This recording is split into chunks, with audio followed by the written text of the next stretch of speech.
জগন্নাথ স্বামী নয়নপথগামী ভবতু মে। হরে কৃষ্ণ, জয় জগন্নাথ। নমস্কার বন্ধুরা, 2025 সালে রথযাত্রা মহোৎসব কবে পড়েছে? উল্টো রথ কবে? রথযাত্রার মাহাত্ম্য, রথযাত্রার নিয়ম নিষেধ, রথযাত্রা যে কাজগুলি করলে সৌভাগ্য, আর্থিক উন্নতি আসে, শ্রী জগন্নাথ দেবের রথযাত্রা পূজার ঘরোয়া নিয়ম ইত্যাদি আমাদের আজকের পর্বে নিবেদন। সিংহরায় ডোরবেলের সনাতনী বার্তার নতুন আরও একটি পর্বে আপনাদের সকলকে স্বাগত জানিয়ে আমরা পর্বের মূল আলোচনায় প্রবেশ করছি। আষাঢ় মাসে শুক্লপক্ষের দ্বিতীয়া তিথিতে হয় রথযাত্রা মহোৎসব, আর আষাঢ় শুক্লা দশমীতে হয় উল্টো রথ, পুনর্যাত্রা বা ফিরতি রথ। 2025 সালে রথযাত্রা মহোৎসব ইংরাজি 27শে জুন, বাংলার 12ই আষাঢ় 1432 বঙ্গাব্দ শুক্রবার পালিত হবে। উল্টো রথ বা পুনর্যাত্রা ইংরাজির 5ই জুলাই, বাংলা 20 আষাঢ় 1432 বঙ্গাব্দ শনিবার পালিত হবে। দ্বিতীয়া তিথি শুরু হবে 26শে জুন 2025 দুপুর 1:25। দ্বিতীয়া তিথি শেষ হবে 27শে জুন 2025 সকাল 11:19। তাই উদয়া তিথি অনুসারে 2025 সালের শ্রী জগন্নাথ দেবের রথযাত্রা মহোৎসব 27শে জুন পালিত হবে। রথযাত্রার মাহাত্ম্য। আষাঢ় মাসে শুক্লপক্ষে দ্বিতীয়া তিথিতে রথযাত্রা মহোৎসব পালিত হয়। মোট 11 দিন ধরে জগন্নাথ, সুভদ্রা, বলরামকে উৎসর্গ করে আরাধনা করা হয়। এই বিশেষ উৎসবকে ঘোষা যাত্রা বলা হয়। পুরীতে রথ টানতে প্রতি বছর লক্ষাধিক পুণ্যার্থী সমাগম হয়। এখানে 3 দেবতাকে গুন্ডিচা মন্দিরে অর্থাৎ রাজা ইন্দ্রদ্যুম্নের পত্নী জগন্নাথ দেবের মাসির বাড়ি নিয়ে যাওয়া হয়। পুরীর রথযাত্রা ঘিরে রয়েছে অনেক ইতিহাস। এই রথযাত্রা দুটি সংস্কৃত শব্দ থেকে উদ্ভূত হয়েছে। রথ শব্দের আবিধানিক অর্থ অক্ষ, যুদ্ধযান বা কোনো প্রকার যানবাহন অথবা চাকাযুক্ত ঘোড়ায় টানা হালকা যাত্রীবাহী গাড়ি, এবং যাত্রা হলো কোথাও গমন, অতিবাহন বা তীর্থযাত্রা। জগন্নাথ দেব, বলরাম ও সুভদ্রা মহারানীর মূর্তিগুলি অসমাপ্ত কেন? তাদের হাত পা নেই কেন? চোখগুলোই বা গোল গোল কেন? বন্ধুরা, ব্রহ্মাণ্ড পুরাণ অনুযায়ী পরমেশ্বর ভগবান শ্রীকৃষ্ণ তার ভক্ত রাজা ইন্দ্রদ্যুম্নের সম্মুখে আবির্ভূত হয়ে পুরীর সমুদ্র তটে ভেসে আসা একটি কাষ্ঠ খণ্ড দিয়ে তার মূর্তি নির্মাণের আদেশ দেন। মূর্তি নির্মাণের জন্য রাজা একজন উপযুক্ত কাষ্ঠশিল্পী সন্ধান করতে থাকেন। তখন এক রহস্যময় বৃদ্ধ ব্রাহ্মণ কাষ্ঠশিল্পী তার সম্মুখে উপস্থিত হন এবং মূর্তি নির্মাণের জন্য কয়েকদিন সময় চেয়ে নেন। সেই কাষ্ঠশিল্পী রাজাকে জানিয়ে দেন মূর্তি নির্মাণকালে কেউ যেন তার কাজে বাধা না দেন। বন্ধ দরজার আড়ালে শুরু হয় কাজ।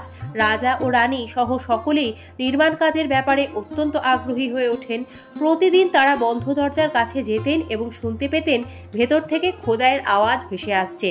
6-7 দিন বাদে যখন রাজা ইন্দ্রদ্যুম্ন বাইরে দাঁড়িয়েছিলেন, এমন সময় আওয়াজ বন্ধ হয়ে যায়। অত্যুৎসাহী রাজা ইন্দ্রদ্যুম্নের পত্নী রানী গুন্ডিচা কৌতূহল সংবরণ করতে না পেরে দরজা খুলে ভেতরে প্রবেশ করেন। দেখেন মূর্তি তখনও অর্ধ সমাপ্ত এবং কাষ্ঠশিল্পী অন্তর্হিত। এই রহস্যময় কাষ্ঠশিল্পী ছিলেন দেবশিল্পী বিশ্বকর্মা। মূর্তির হস্তপদ নির্মিত হয়নি বলে রাজা ইন্দ্রদ্যুম্ন বিমর্ষ হয়ে পড়েন। কাজে বাধা দানের জন্য অনুতাপ করতে থাকেন। তখন দেবর্ষি নারদ তার সম্মুখে আবির্ভূত হন। নারদ রাজাকে সান্ত্বনা দিয়ে বলেন, এই অর্ধসমাপ্ত মূর্তি পরমেশ্বরের এক স্বীকৃত স্বরূপ এবং এই অসম্পূর্ণ রূপেই পূজা শুরু করতে। আষাঢ় মাসে শুক্লা দ্বিতীয়ায় দাদা বলরাম ও বোন সুভদ্রার সঙ্গে মাসির বাড়ি যান শ্রী জগন্নাথ দেব। মাসির বাড়ি অর্থাৎ রাজা ইন্দ্রদ্যুম্নের পত্নী গুন্ডিচার বাড়ি। সেখান থেকে আবার 7 দিন পর মন্দিরে ফিরে আসেন শ্রী জগন্নাথ দেব, বলভদ্র ও সুভদ্রা মহারানী। এটাকেই জগন্নাথ দেবের মাসির বাড়ি যাওয়া বলে। এরপর 3টি সুসজ্জিত রথে চেপে মাসির বাড়ির উদ্দেশ্যে যান জগন্নাথ।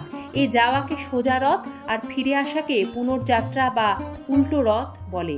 বন্ধুরা, রথের দিন প্রতিটি রথকে 50 গজ দড়িতে বেঁধে আলাদা আলাদাভাবে টেনে নিয়ে যাওয়া হয় গুন্ডিচার বাড়ি।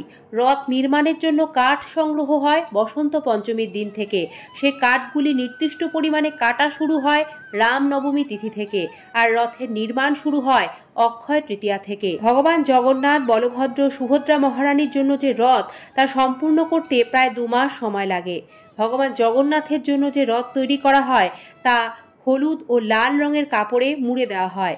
বলরাম বা বলভদ্রের রথের নাম তালধ্বজ বা বলধ্বজ এবং দড়ির নাম বাসুকি। এতে 14টি চাকা থাকে। পতাকার নাম উচ্ছনি। সুভদ্রার রথের নাম দর্পদলন বা পদ্মধ্বজ, দড়ির নাম স্বর্ণচূড় আর পতাকা নাদম্বিকা। এতে 12টি চাকা থাকে। আর শ্রী জগন্নাথ দেবের রথের নাম নন্দীঘোষ, দড়ির নাম শঙ্খচূড়, পতাকা তৈলক্য মোহিনী। এতে 16টি চাকা থাকে। সম্পূর্ণ রথ শুধুমাত্র কাঠের তৈরি হওয়ায় রথ চলার সময় কাঠের কর্কর শব্দ হয়, যাকে বেদ বলা হয়। জগন্নাথ দেবের রথের প্রতিটি অংশ অত্যন্ত পবিত্র। 3টি রথে 33 কোটি দেবদেবী অধিষ্ঠান করছেন। ফলে রথের রশি স্পর্শ করলে 33 কোটি দেবদেবীর চরণ স্পর্শ করা হয়। বন্ধুরা, রথ যখন চলে প্রথমে থাকে বলভদ্র বা বলদেবের রথ, কারণ তিনি দাদা, আবার জগৎ গুরুতত্ত্ব, তিনিই তো নিত্যানন্দ। সবার জীবনে আগে গুরু কৃপা আসতে হবে, তারপর চলে সুভদ্রা মহারানীর রথ। তিনি ভক্তি তত্ত্ব, কারণ গুরু কৃপার পর আসে ভক্তি মহারানী। ভক্তির ঠিকানা শ্রী গুরুপদে। গুরুদেব হলো ভগবানের করুণার মূর্তি। তারপর যায় জগতের নাথ শ্রী জগন্নাথের রথ। প্রথমে গুরুদেব, তারপর ভক্তি, তারপর ভগবান শ্রী জগন্নাথ। রথের রশি স্পর্শ করলে পুনর্জন্ম হয় না। জগন্নাথ দেবের রথ টানতে পারলে অশ্বমেধ যজ্ঞের ফল লাভ হয়। রথের দিন যে কাজগুলি করবেন এবং যা করলে দ্রুত সংসারে আয় উন্নতি বৃদ্ধি পায়, সুখ সৌভাগ্য লাভ করবেন। এবং শ্রী জগন্নাথ দেবের রথযাত্রা সহজ পুজো পদ্ধতি। রথের দিন সকাল সকাল ঘুম থেকে উঠুন। এই দিন যেহেতু গঙ্গা স্নানের বিশেষ বিধান রয়েছে, তাই স্নানের জলে একটু গঙ্গা জল মিশিয়ে স্নান সম্পন্ন করে শুদ্ধ ধোয়া কাচা বস্ত্র পরিধান করুন। রথের দিন জগন্নাথ দেব, বলরাম, সুভদ্রার মূর্তিতে ফুল অর্পণ করুন। জগন্নাথ দেব ও বলভদ্রের শ্রীচরণে শ্বেত চন্দন সহযোগে তুলসীপত্র অর্পণ করবেন। তবে সুভদ্রা মহারানীকে যেহেতু তুলসীপত্র অর্পণ করতে নেই, তাই তার শ্রীচরণে পুষ্প অর্পণ করবেন। তাদের গোলাপের মালা দিন। রথযাত্রার দিন 56 ভোগ তৈরি করে ভগবানকে ভোগ নিবেদন করতে না পারলেও সাধ্যমতো একটু মালপোয়া ও পায়েস তৈরি করে ভগবান শ্রী জগন্নাথ, বলভদ্র ও সুভদ্রা মহারানীকে ভোগ নিবেদন করুন। নির্দিষ্ট নিয়মে ধূপ দ্বীপ দেখিয়ে আরতি করুন এবং একটি ঘিয়ের প্রদীপ অবশ্যই প্রজ্বলন করুন। এই দিন যে কোনো শুভ কাজ করুন, যেমন ভিত পুজো, গৃহপ্রবেশ বা কোনো নতুন দোকান কিংবা নতুন অফিস উদ্বোধন। রথের দিন দান ধ্যান করলে বিশেষ শুভ ফল লাভ করা যায়। রথের দিন রথের দর্শন, রথ টানা হচ্ছে, এটি দর্শন করা অত্যন্ত শুভ। এদিন রথের রশি বা রথের দড়ি স্পর্শ করাও খুবই শুভ। রথের দিন শ্রী জগন্নাথ দেবের উদ্দেশ্যে উপবাস রাখুন। এদিন ভুলেও আমিষ আহার করবেন না।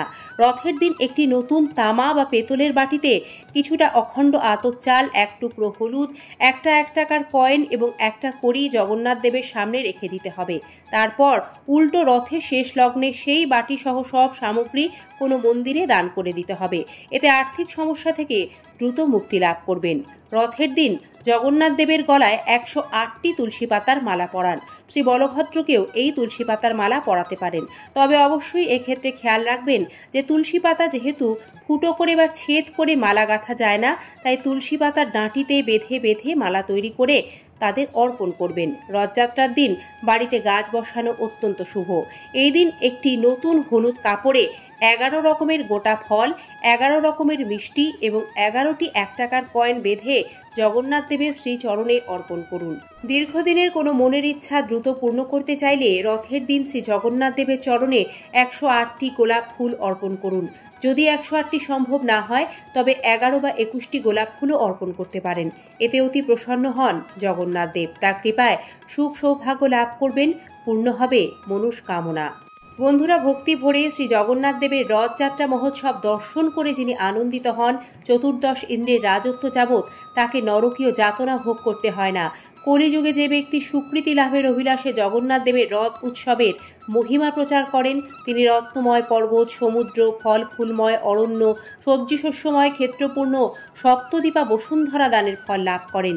যে ব্যক্তি তার সামর্থ্য অনুসারে শ্রী জগন্নাথ দেবের রথের সম্পূর্ণ শোভা বৃদ্ধি করেন, সূর্য চন্দ্রাদি গ্রহগণ তার মনোবাঞ্ছা পূর্ণ করেন। প্রার্থনা করি, হে প্রভু জগন্নাথ, আমাদের সবাইকে আপনি ভক্তি, সেবা, আনন্দ দিয়ে আমাদের জীবন ধন্য করুন। লীলাচল নিবাসায় নিত্যায় পরমাত্মনে বলভদ্র সুভদ্রাভ্যাং জগন্নাথায় তে নমঃ। জয় জগন্নাথ, জয় বলভদ্র, জয় সুভদ্রা মহারানী। শুভ রথযাত্রা মহোৎসব। ভালো থাকবেন। আমাদের আজকের পর্বটি সম্পূর্ণ দেখার জন্য আপনাদের সকলকে জানাই আন্তরিক ধন্যবাদ, বিনম্র শ্রদ্ধা। নিয়মিত এই ধরনের সনাতনী বার্তা দেখতে আমাদের সাথে থাকবেন। ঈশ্বর আপনাদের সকলের মঙ্গল করুন।